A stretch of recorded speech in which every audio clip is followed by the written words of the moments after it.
another episode of What the Fuck Paranormal with the Naked Bigfoot. Well, What the Fuck Paranormal Chat with the Naked Bigfoot. I always fucking forget the chat part. I am your host, Mike the Naked Bigfoot. As always, before we begin tonight's episode, um, I want to thank everybody for being here tonight. I always appreciate an audience when I'm live. Hey, Papa Joey, welcome, welcome, welcome. I enjoy having you on, dude. I enjoy having you here. As with the beginning of every episode, there's a little bit of housekeeping we'll take care of first. Uh, as always, this show is meant to, What the Fuck Paranormal Chat, um, is for both entertainment and educational purposes only. I am not here to influence you, change your mind, change your religion, or alter your perception of reality unless you choose to alter your perception of reality. I am here to encourage you to go forth and discover the wonders and beauty that exist all around you in the supernatural and preternatural and paranormal worlds. But as always, if you go forth to investigate this wonderfully bizarre world that we live in, I encourage you to do it safely. Word of warning: if you have any small children in the room or any small children that will be viewing this later, be viewing this because this show is not meant for children. Why, you may ask, is because your humble host, the Naked Bigfoot, on occasion will drop many foul words. His favorite being fuck, of course, because that's in the title of the show. What the fuck paranormal chat. So if you do not wish for your child to learn any naughty words at an early age, I strongly advise you to shoo them out of the room or view this when they are not around, or wear headphones if you're watching the show live so as they cannot hear the words that are coming out of my mouth. Also, on my show, we play a drinking game, which I know a lot of people who watch my show um, are well aware of. Every time you hear me say, "That's a story for another day," or "That's a story for another time," please take a drink of your adult beverage. If you do not indulge in adult beverages, um, please take a sip out of your tea, soda, or water. Um, by the end of tonight's episode, if you are drinking adult beverages, I will guarantee that you will more than likely be drunk off your ass.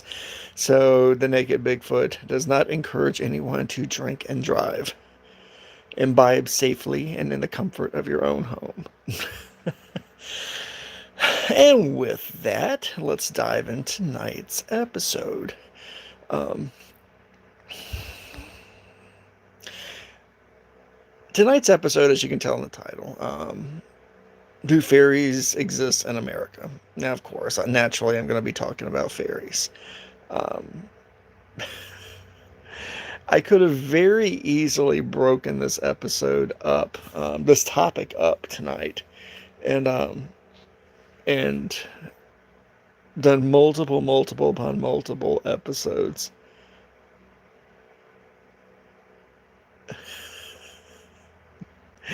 based on some of the based on the topic of fairies and the fair folk and the fairy world in general. But I still might discuss, have follow up episodes after this about different topics pertaining to fairies in general. Um, but I just wanted to answer the question tonight: do fairies exist in America? I'll answer it right now, and then I'll explain why I answer it that way as I talk. Yes, they do exist in America. If you are a frequent viewer of my channel, or have seen me being interviewed on other channels, such as Bald and Bonkers or The Truth About Beer, um, you already know that that I very happily, you've heard me say before that uh, America is made up mostly of immigrant cultures and immigrants and emigres from other cultures and other countries, and they brought their belief systems with them. And fairies, and I'm going to define later what I mean by fairy. Fairies are one of those creatures, one of the are those entities that to be able to interact in our world, they need belief in them. And as everybody well knows from me saying this in the past, and I'll say it again, when you believe in something strong enough, and if there's something out there that needs the energy from your beliefs to be able to manifest and interact with our world, um, when you believe in them, they will manifest. And when we had immigrants and cultures from countries such as Ireland, famous for its fairies and its fairy stories. But Ireland isn't the only place that has fair folk. You have Sweden, Finland, Greenland, um, many of the Baltic countries, European countries, a lot of the Asian countries and near Asian countries, and even a lot of the African countries, cultures out of South America and the Caribbean, and Polynesia as well. The Polynesian countries, Fiji, Hawaii, Philippines, they all have their own entities that can fall under the broad heading of fairy because they all kind of act the same way and behave in similar manners that you, of course, would attribute them as to being something from the world of fairy. Okay, what is a fairy? Well, um, that is very true. Every culture does have some version of a fairy or a fairy story or a fairy culture within it. Little people, magical creatures. A fairy is something is it belongs to that family of supernatural beings that exist both in the spirit and in the physical world. Um, they are other dimensional entities. They can exist in our world via the power, of course, the energy they're able to gather and manifest in our worlds, and to step out of their world into our world, based on the energy that we put out because of our belief. Um, the more we believe in them, the more power they receive, and the more they can interact with our world. But fuck, I lost my train of thought there for a second. Look, goddamn it! When you get as old as I am, you this will happen to you on more than one occasion. You will forget what the fuck you're saying. Um, okay, I'm back on track. Um,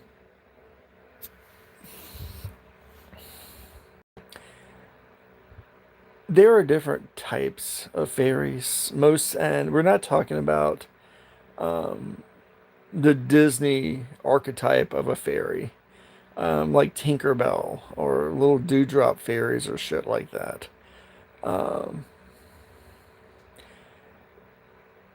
Fairies can appear humanoid. There are ones that look human. And I say look, they appear human because they can look like anything they want to be. Much like a lot of things that exist in the supernatural and paranormal world that both exist in the spiritual world and in the physical world and in the mortal world. Um, they're able to, of course, change their appearance and their shape. Some appear as people, some appear as humanoids, goblin like. Some appear as animals, except for they're not animals that we're familiar with, but they have a very strange and otherworldly appearance to them. They're not exactly something natural when you appear at them. Um, some will even look like the elements of nature. They can appear as a flame. They can appear as a tree. They can appear as a creature made of stone. They can appear as something made of water, something made of air. They can appear as an insect. They can appear as a blend of all of these things, a mishmash of them, just depending on where they are in the hierarchy of fairy. Ah, there's something no one probably thought I'd say was there is a hierarchy amongst the fairy. Okay, before I go into specific types of fairy, especially a couple of some of the I've had a run in. Okay, and I'll tell that story towards the end of tonight's episode. But quickly, as a lot of people are reviewing this now, and those who will view it later know, or may not know, the fairy lore. There are two distinct houses or types um, or races of fairy. Um, they're the ones that are known as the winter and those that are known as the summer. Um, the winter fae or the winter fairies, um, as the name may imply, these creatures exist and roam our world in a during certain times of the year, the seasons, and then their world that they come from, it's a perpetual state of winter and fall. Now, with the summer fairies, it's the same way. They exist in a perpetual summer and spring in their natural world. And when the seasons change in our world, they have better access to our world. When it's spring and summer, you'll see more of the summer fae. When it's winter and fall, you'll see more of the winter fae. Now, this also saying that one is good and one is bad. Now, that's not exactly true when it comes to fairies. People talk about evil fairies and good fairies all the time. That's a very gray line, good and evil. That's a concept that's a human concept that you really cannot apply to something as a fairy that is basically it's their thought patterns are just so fucking alien compared to ours. Their motivations and thoughts are so alien that you really can't say that one, such as the summer, that all summer fairies are just good and all winter fairies are bad. There are shades of gray on both sides.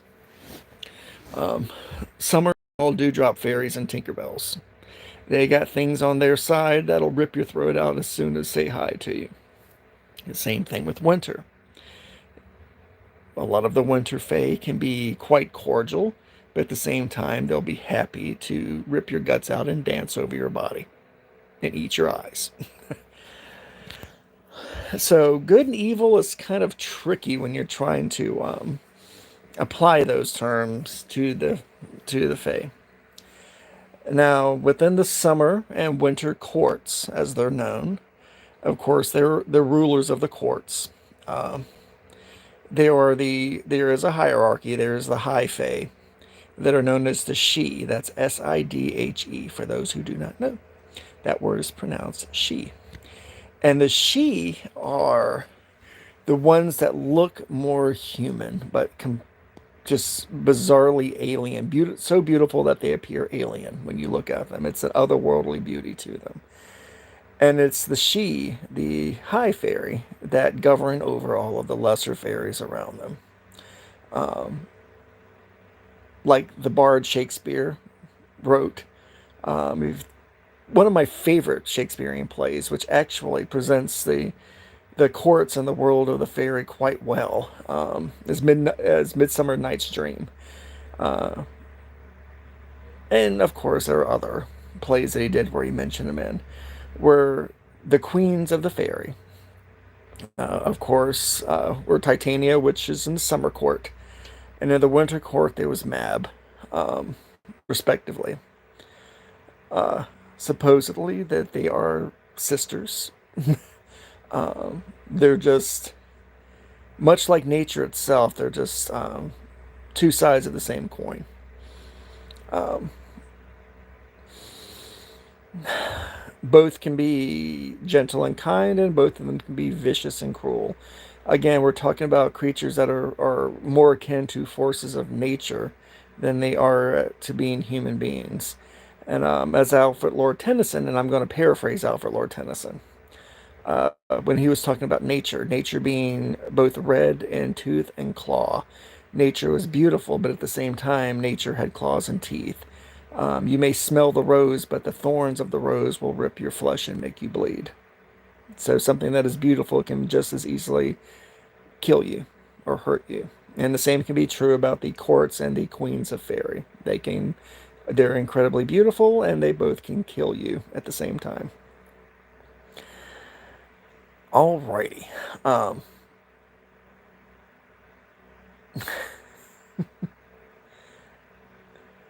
Dude, I love having you on tonight. That's pretty cool.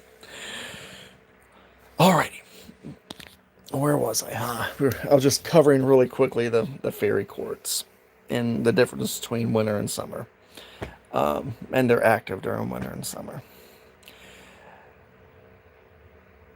Aside from being, the high she, which very few people, there are very few stories, actual stories, of people interacting with the she, the high fairy, the ones that look more human than not. What most people encounter are the mid to lesser fairies, the ones that look a little less human, and that can be just as dangerous as their greater counterparts can be. Um, for instance, and I was going to save this story uh, to do a separate episode with because it's actually my son's absolute favorite uh, bedtime story when he was growing up, and he still likes hearing me tell the story. I wish he was here tonight so he could hear the story again about the Dullahan. And we're gonna be talking about different types of fairy from here on out, and some of the ones that I've actually gone out looking for and dealing with from here on out. The Dullahan, and the Dullahan was something I had never heard of until one, as everybody well knows, I did a. No, you don't want to meet the Julia Roberts fairy. I'm pretty sure it smells bad. Um, God, that was inappropriate, but funny as shit.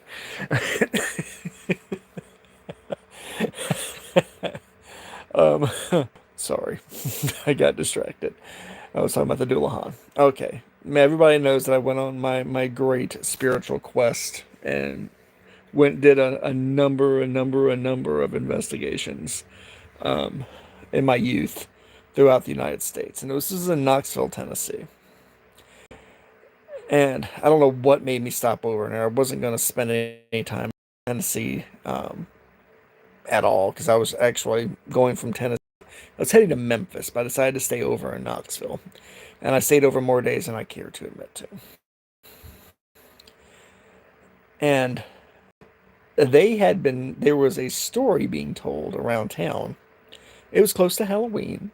So, of course, there are lots and plenty of stories that you hear in towns during Halloween. And this was back in the 90s, early 90s, that there was a headless motorcyclist. Um, think of a headless horseman, but driving a motorcycle.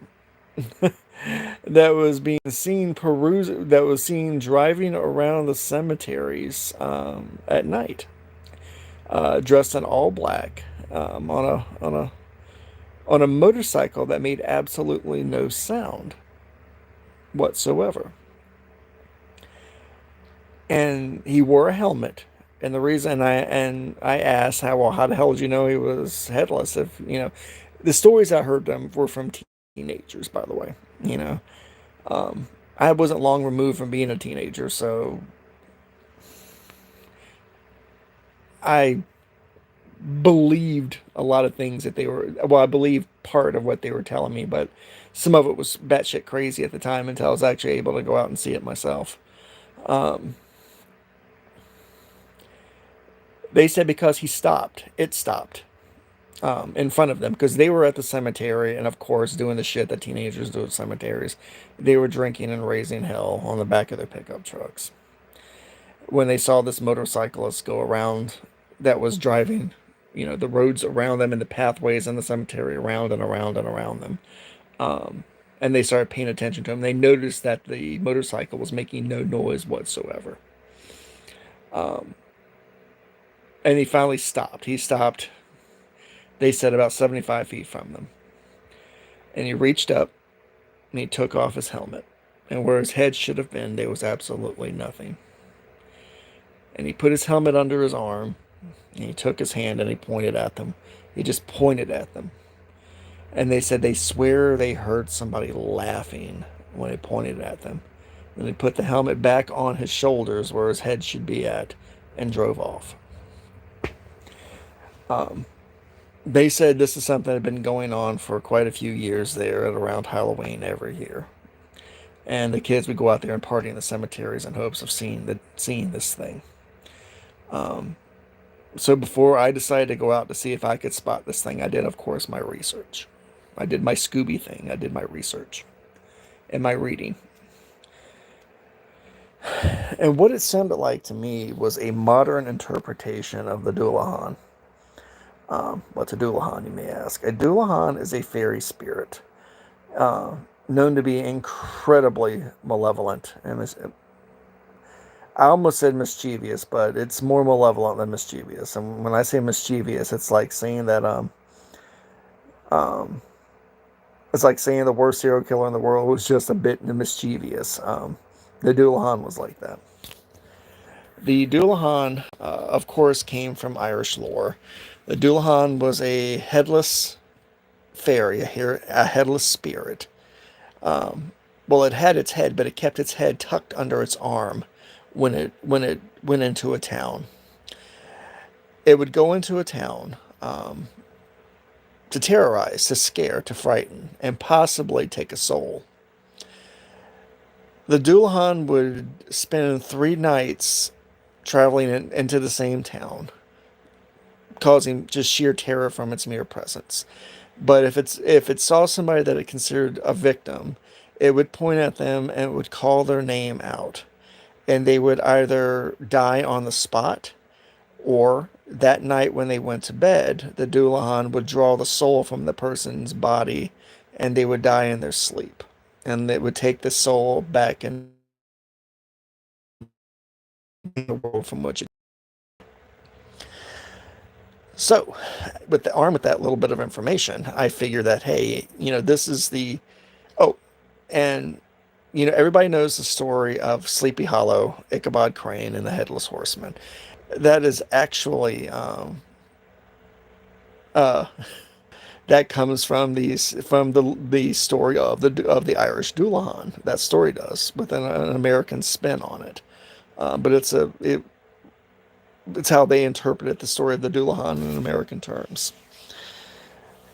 Now, when I went back to the kids, I asked them, I said, did anybody die? Have you lost anybody? Has anybody died that's been pointed at or gone missing that you pointed at? And they said, not as far as they know that it's happened. The Legend of Sleepy Hollow. Well, it has deep roots in the tales of the Dullahan. The Legend of Sleepy Hollow does. And it's stories like that help spread belief in something. People begin to believe it. They begin to keep telling the story, or reading the story, or watching the story. And it creates a sense of belief in it. And things like the Dullahan, again, being a fairy, they need that belief to be able to manifest in our world physically, interact with us physically, and readily. Now, they can make their presence known, but they can have more of a presence if you believe in them. And I have to say that when that story was written, people read it, that there were probably more. The Dullahan began to gather power, gather strength to be able to manifest in our world. And I believe this is the case for the happenings in Knoxville, Tennessee, at the time that this thing was driving around. This modern Doulahan was driving around not on a horse, not tooling around on a horse. Well, he was tooling around on a different. He was tooling around on a hog instead. Of course, being dressed all in black. So I asked the kids if they mind if they would take me out on their next little party. They thought I was some kind of narc or policeman because apparently the little fuckers were smoking pot and drinking and probably fornicating on the tombstones as well. But that's a story for another day. Um,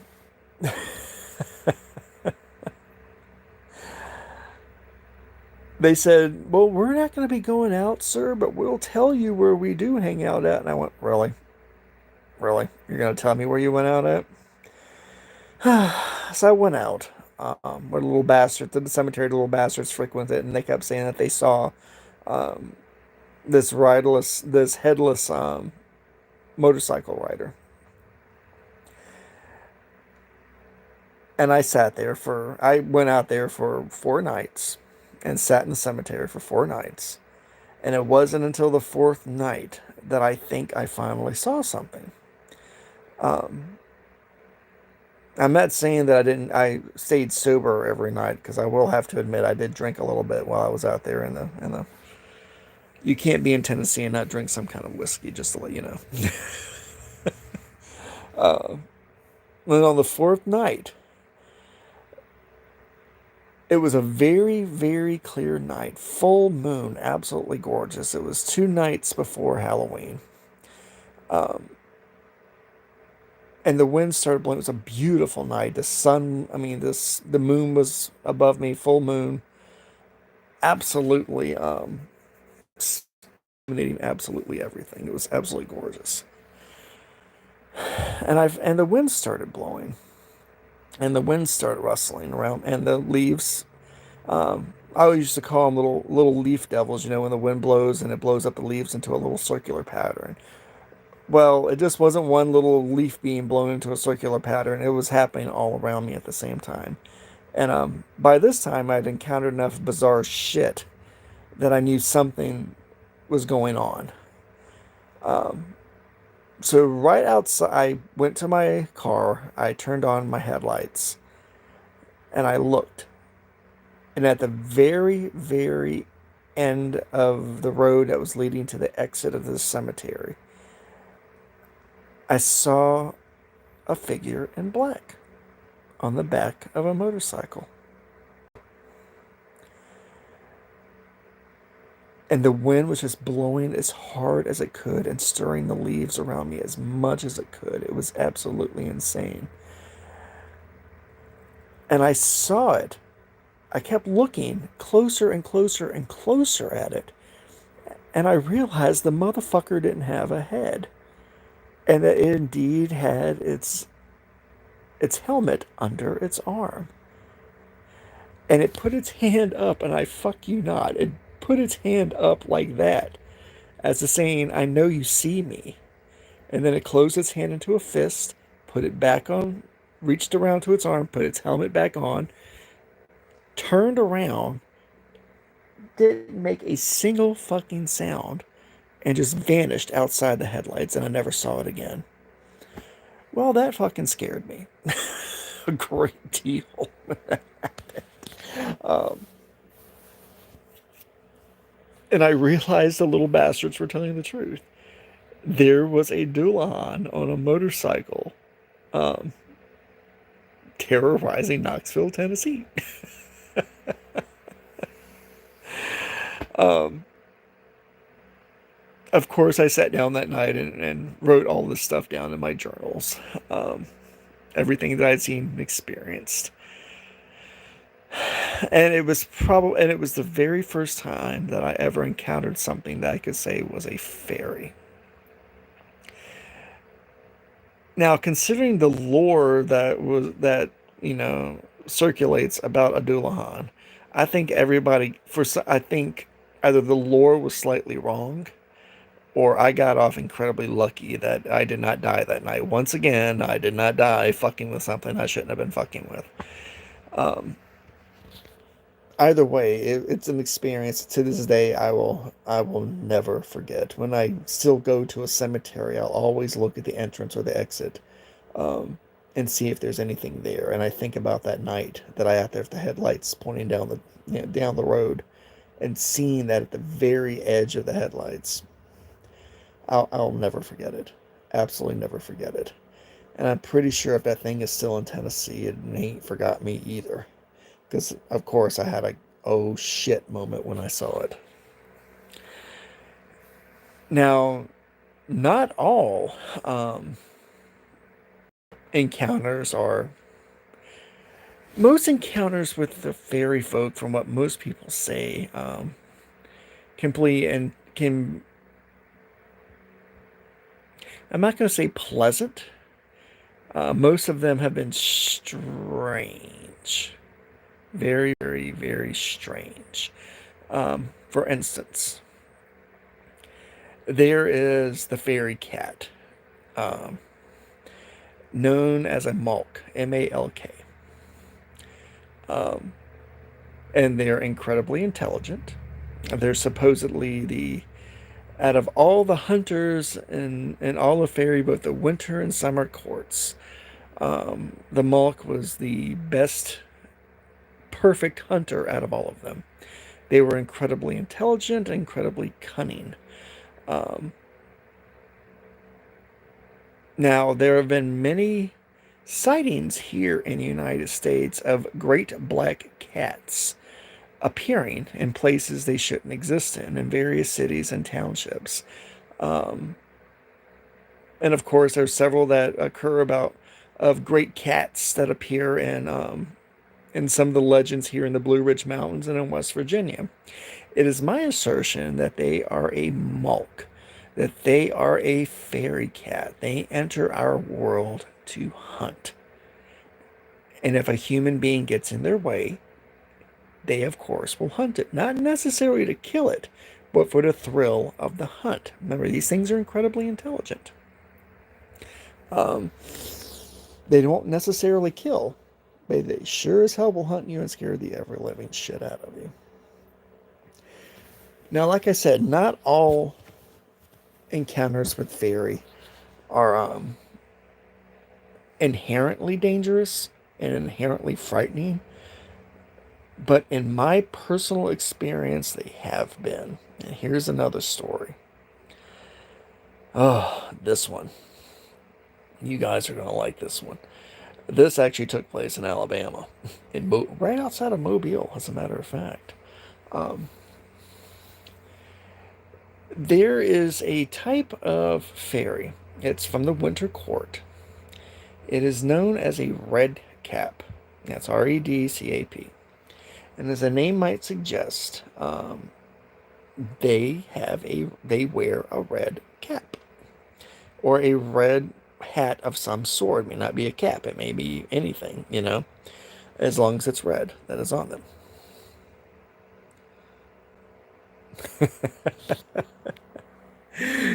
You already know some about the red cap. The red caps are something else. Um, Red caps are members of the high, according to lore. Red caps actually belong uh, high in the court of the winter She. Um, they are not a lore type fairy. Um, they're also not known for being incredibly nice as well. But oh, before I go too far into this, there's certain rules that even fairy have to. Oh, come on, you're ruining my story. um, there are certain rules the fairy has to abide by when they enter our world. Um, they cannot ask you a direct question. They cannot tell you a direct lie. They will offer their services to you. And the reason why they offer their services to you is because they cannot do anything to you. Now, this is the higher fairy. These are the ones that are higher up in the court of the Sidhe, the ones that look more human and more alien. Um, they have these rules in which they have to abide by, um, which is it's a natural state for them. These rules are. Well, red caps, of course, fall into that rule. Now, the reason why they offer their services to you is because they want you to initiate the conversation with them. They want you to ask the questions. They want you to accept their services. Because a fairy from the higher courts cannot do anything to you harmful unless they have a direct link to you. And when you accept their services, you're entering a contract with them, and then they have free reign to do whatever they fuck they want to do with you, which is usually not very good. Now, outside of Mobile, Alabama, I was actually there looking up cases of it was both of a local witch that I wished to meet up with, and there was also a sightings of Bigfoot at the time. This was in 1988 or 89. You have to forgive me. 88 or 89. Or no? Oh, no. No. It was after that. It was 92 or 93. Forgive me, I'm old. My dates get confused sometimes. I have to go back and look at my journal dates again. And I was actually walking through the woods, uh, off of a farm that had been, they swear they had had sightings of Bigfoot on their farm. They had also seen strange lights appearing in their cow fields at night, too. So they didn't know if they were aliens or if it was Bigfoot or if it's some kind of ghost that was out there at the time. Um, they weren't completely sure. So I went out there on their farm, and it was a huge fucking farm. It was almost 1,000 acres. It was massive. It sprawled across and crossed a river. It had many, many horse trails and horse trails back there, and off-road trails that connected all the different pieces of land on the property. And I was back there exploring the property, and I came to a crossroads between two fields um, in the woods, and I saw a guy. It was a man. He was dressed in all gray. He was dressed in a gray suit, wearing a white hat. Not a white hat, wearing a white shirt, gray jacket, gray pants, and gray shoes. Very pale skin. His fingers were incredibly long. His nails manicured to a point, to a livid point. His face, very pale. Eyes, icy blue eyes. His nose, sharp and pointed. Chin, sharp and pointed. His cheekbones were sharp and pointed. His skin was pulled tight over his face, um, like he was dehydrated. And he had a huge grin on his face as I was walking um, down the road.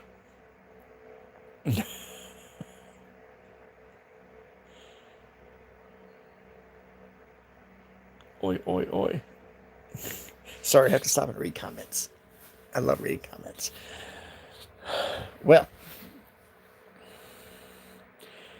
he was wearing at the time um, a white hat. It was a white fedora at the time, snow white. It was the only part of him. It was the only article of clothing besides his shirt that was not gray on his body. And he took his hat off, and that's when I noticed that what hair that he had was cut very close to his head, and was wispy white. What hair he had underneath that hat, um, kind of like thistle down. If anybody knows what thistle down or milkweed down looks like, this is what it looked like, the hair underneath the hat. And he took his hat off and he says, "Hello there, sir." Um, Is there anything I can do for you? And I stopped and I went, okay, this is a crazy looking motherfucker. And like I said, by this time I've seen so much weird shit and heard of so much weird shit and encountered so much weird shit that um, I immediately knew that there's something wrong and something rotten in the state of Denmark.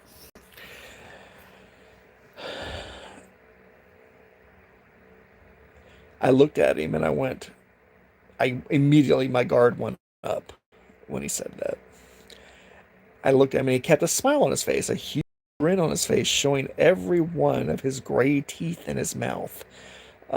It seemed when he smiled the entire time with his very thin gray lips. And he looked at me again. He went, I am just here to serve and to help. And I figured that you may need, it looks like you needed some help. So what can I do for you, sir? And I looked at him and I went, and you are? And he repeated himself, I am merely here to help and to serve. I am here to help you. And every time he spoke to me, and every time he spoke, he would walk 2 or 3 steps closer to me. And my blood started to run cold, and my heart felt like it was slowing down in my body. Like I said, it felt that way because I could literally feel the my pulse behind my eyes raging at the time.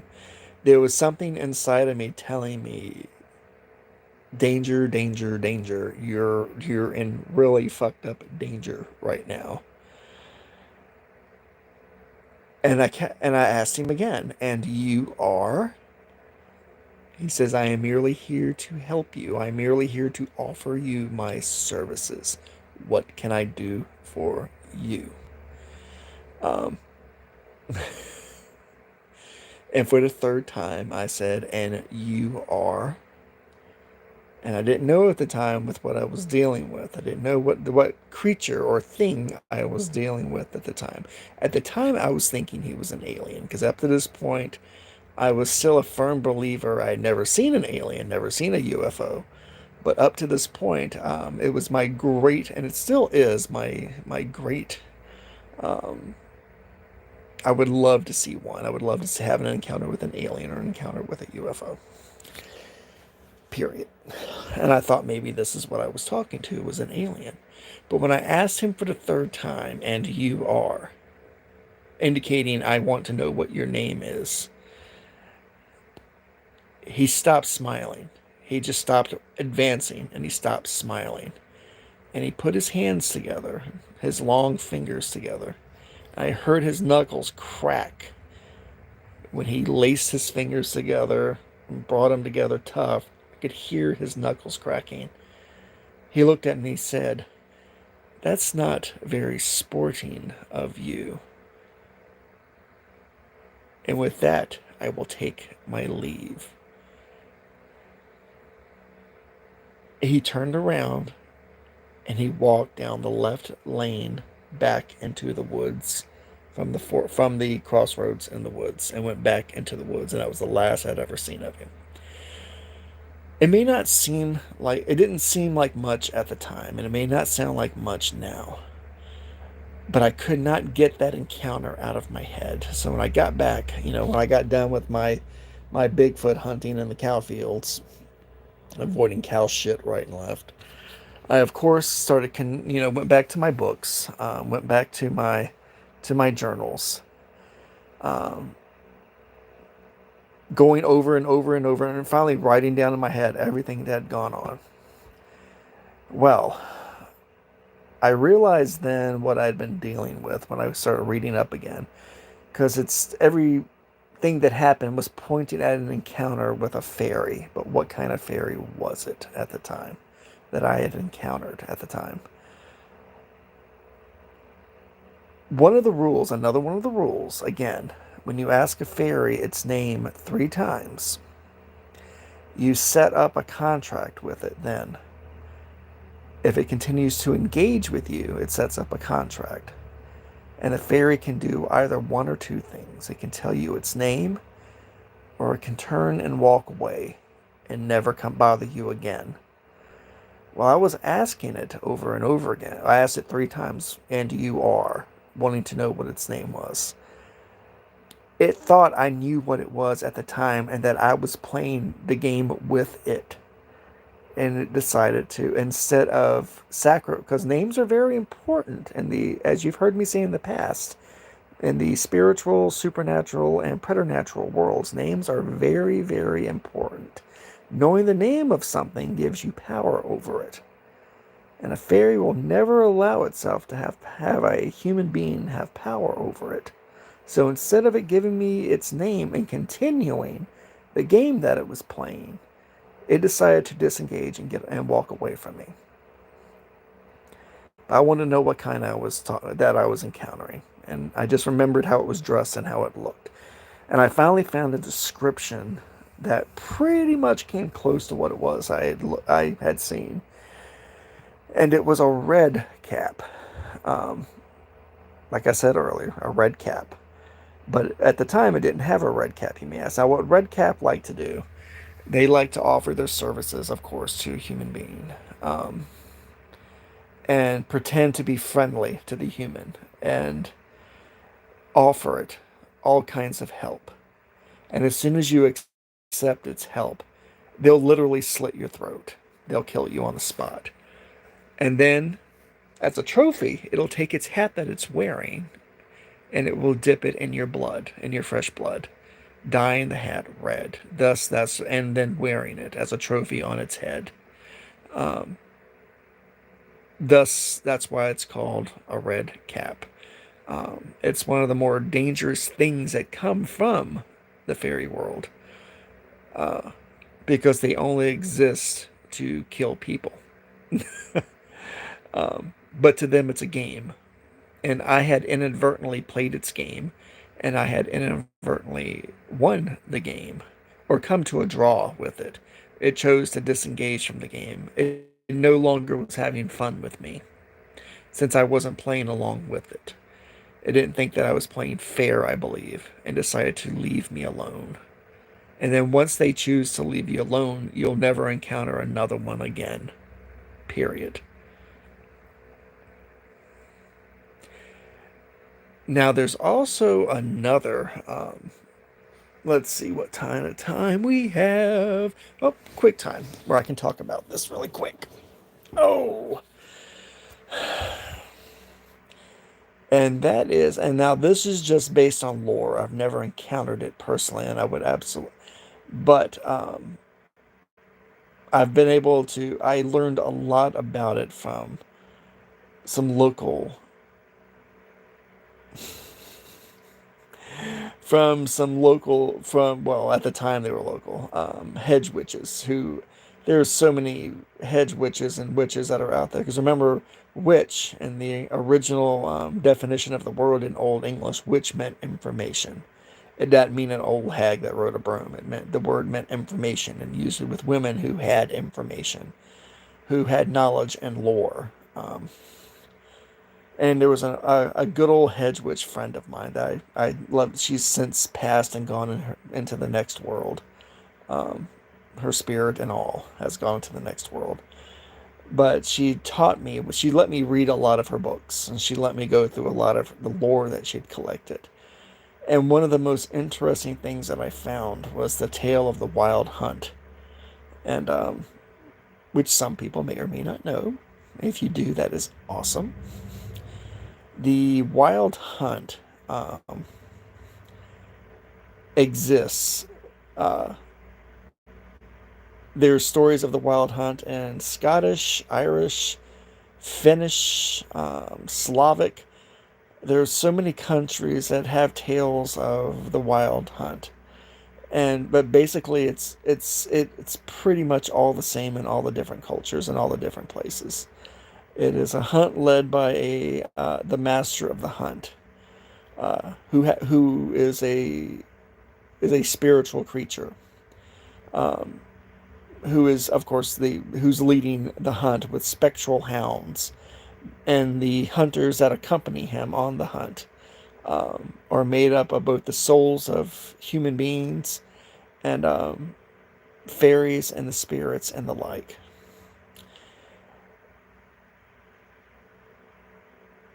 Nope, that's a good point. That's what I was getting ready to get to. Now, the wild hunt. Um, the wild hunt can actually appears um, four times. Well, most of the time, four times out of the year on the witch's calendar. During the high witch's calendar, uh, the solstice, the solstice and equinox, the vernal winter, so on and so forth. The wild hunt is allowed to freely roam and to leave the world of fairy and to freely hunt at these times.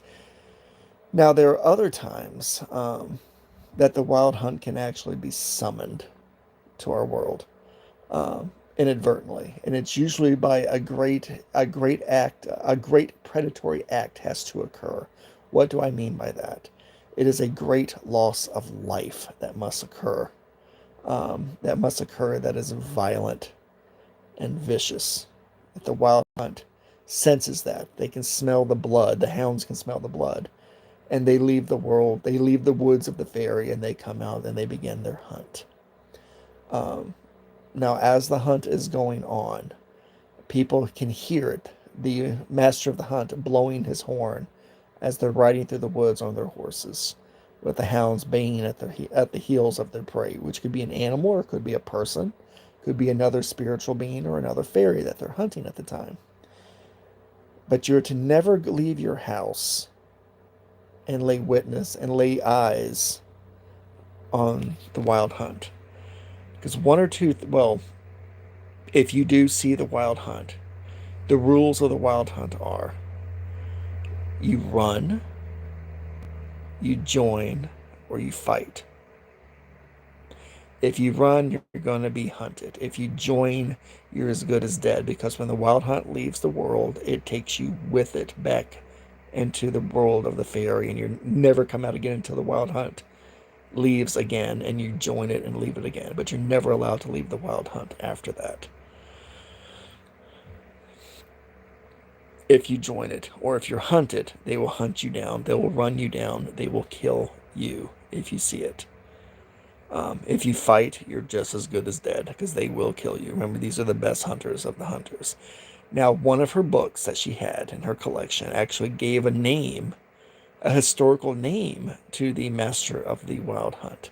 He was called Lord Herne, Herne, um, who wore a helmet that was adorned with huge stag horns, that his eyes blazed green when he put his helmet on, that he started out as a regular human being who became he was, of course, a lord of his manor that he had and of the lands around him, of his people.